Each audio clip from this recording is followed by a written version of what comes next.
What's going on, guys? G2 here. Welcome back to the bench, and today we're going to do a review on the Vortex Crossfire II, and this is a 3x9 or 329x40 rifle scope, obviously made by Vortex, and we're going to be mounting that using our Burris AR peeper mount. This is a 1-inch tube, so we've got a 1-inch mount. Make sure you pay attention to that. If you're ordering these separately, typically they don't come with the mount, so you'll have to get the mount separately. Check the specifications of the Optic to make sure it mounts correctly. So talking about the mount first, this one was, I want to say, $60 on Amazon. My suggestion to you is, if you're going to get an Optic, get a good mount. Don't get a crappy $20 mount, because if you've seen in our other videos, the mount is what is essentially your foundation of the optic to your rifle or your platform or whatever you're doing. So the cheaper mount you have, the cheaper the connection's going to be to your rifle, which means your zero may be off, it may shift. There's all kinds of things that can happen. You may be tightening it and you strip a screw. Go with something that is a name brand, that is reputable, and that has good reviews. So this mount has two options for ring tops. You can either have two smooth mounts like this, or two Picatinny. Now you'll see in my setup, I did one Picatinny, one smooth, and that was for a specific reason, which we'll get into as we look to the Optic. So let's open this up. You can see here the Vortex Crossfire rifle scope, 3x9x40. Some of the features here you can see: fully multi-coated anti-reflective coatings, nitrogen gas purging, shockproof, recoil and impact resistant, 1-inch diameter main tube. It has a long eye relief, which is absolutely true. Why is one of the reasons why I picked this. The fast focus eyepiece is nice as well. Finger adjustable turrets, MOA turrets and reticles, and a 3x zoom range. So it starts at 3 and goes to 9. The model number is right here. This is our reticle. It's a dead hold BDC. So let's open it up. Okay, so in here we've got our reticle information. You can see here how that works. They have a nice ballistics chart here, which I am appreciative of. It saves me some time from having to go online and pull some ballistics data. We also have here the details of the scope. Goes through alignment, operation, warranty information, and whatnot. Now on the scope, as a lot of these do, they will tell you when you're mounting what your recommended torque is. So here they say do not exceed 18 inch-pounds of torque on the ring screws. When we installed ours, I did it at 15, and it's sitting just fine. And then also we have a cloth here to wipe down our Optic. So looking at the Optic itself, comes with the these little bikini straps on it. No illumination on this. This is just your windage and your elevation turrets here. Now you can see my mounting. I have the Picatinny on the back and the smooth on the front. I wanted to have a red dot on that available for close quarter engagements, 25-yard shooting, and I didn't want to have to use the Optic, so we're going to mount a micro red dot on here. You can see the mount is not a QD mount. It's a lockdown mount, so we know we're not going to be taking this off, so we don't need QD.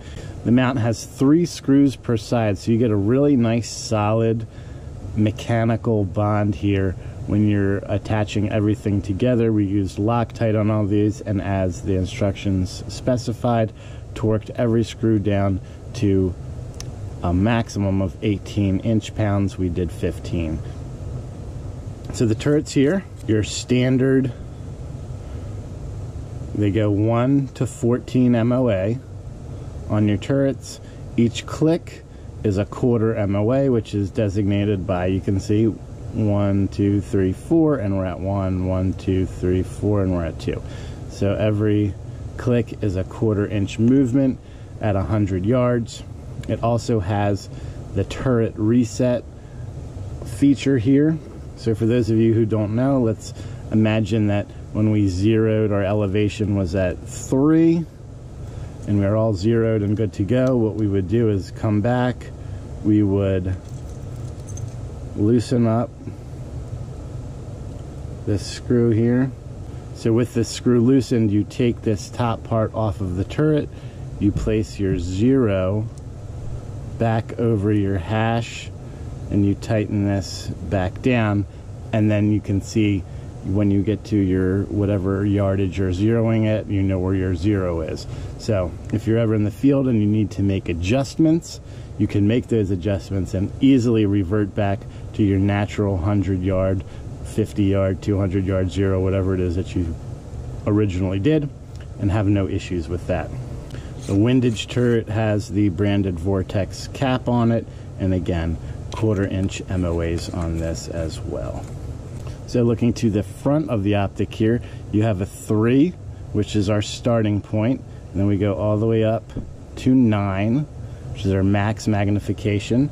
This moves smoothly. It also has the fast focus eyepiece, so we have this set up to my eye right now, but if we wanted to increase the magnification, we would turn this. This way you can ensure that when you find your proper sight alignment or your hold, you can adjust this to your eyes to make sure that everything is clear. It's great for people who use prescription eyeglasses when you shoot, like myself. So that's that. The lens on here, the Optic is very clear. See if we can give you a shot. So that's a shot of the reticle, or the crosshairs. See, the lens is really nice, really clear, no glare other than the lights here. Now this retails anywhere from $179 to probably $139. I was at a big box retailer, I saw it, I used a coupon, so I ended up getting it for somewhere in the neighborhood of $129. So that is the basics of the Vortex Crossfire II. Overall, solid construction, really nice scope. I'm really excited to put this on and see how it performs. So, without further ado, let's head out to the range. So if you're watching this video, there is astonishingly a 97% chance that you are not a subscriber. What are you waiting for? Hit that subscribe, hit the notification bell, get alerts every time I drop new content. Alright, so here we are. We're going to be sighting in our Vortex Crossfire II.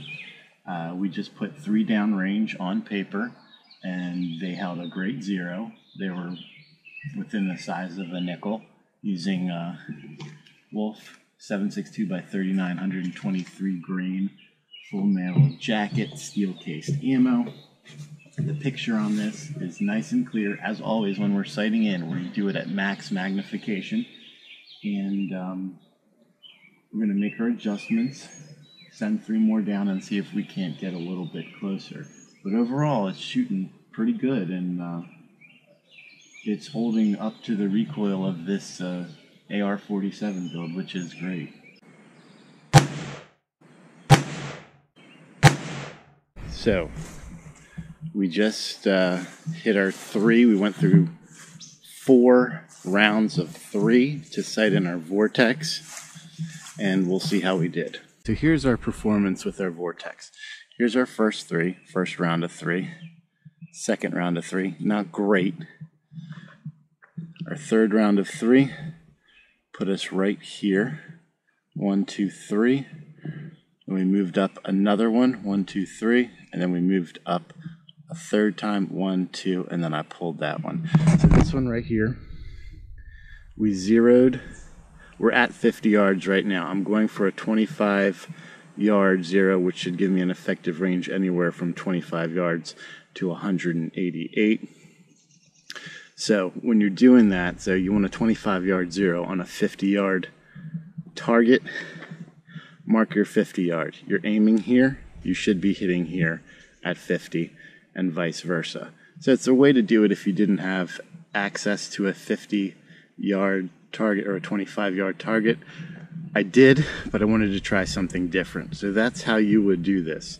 So to reiterate, we want a 25-yard zero, which will also be 188-ish yard zero, but we're at a 50-yard target.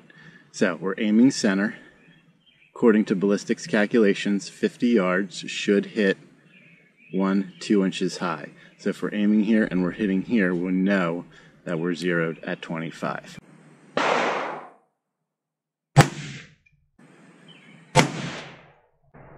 Okay, no problem. 100. Let's go to 2. Okay, so the Vortex held zero great. We sighted in at 50. We sighted in at 50 yards for a 25-yard zero. We were able to hit an 8-inch gong at 100 yards. We were able to hit a 12-inch gong at 200 yards. Point of aim, point of impact, we did not have to hold higher or lower. The magnification on this is great for 200. It goes up to 9x. I don't think I would need any more than that. Everything seems to hold. The focus is good. The lens clarity is good. I'm going to give you a look here so you can see downrange what it looks like with the reticle. And we're going to head back to the bench and kind of wrap up our review.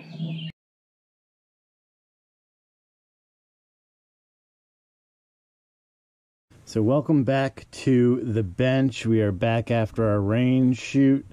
And final recaps on the Vortex. So overall, I guess on a scale of 1 to 10, somewhere in the neighborhood of 7.5 to 8. Great optic. I don't have any real complaints about it. It performed great, especially with the abusive recoil that the AR-47 has, and it has abusive recoil. It held zero. The magnification works great. It moves very smoothly.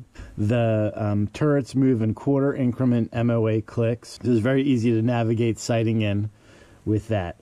The reticle and the crosshairs are very unobtrusive. They're very slim. So that can also be a positive point as well as a negative point. I can see that during dawn or dusk, it's going to be hard to see those reticles because it's not illuminated. During the day, we had no problems with that whatsoever.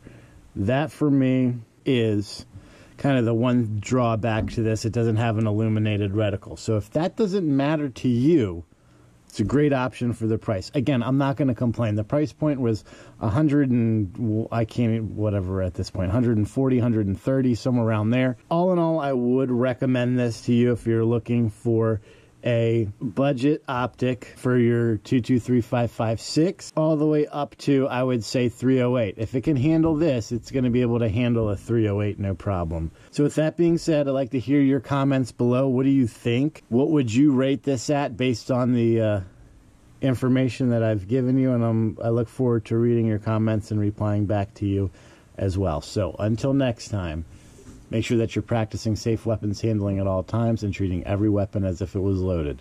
God bless America. G2 out.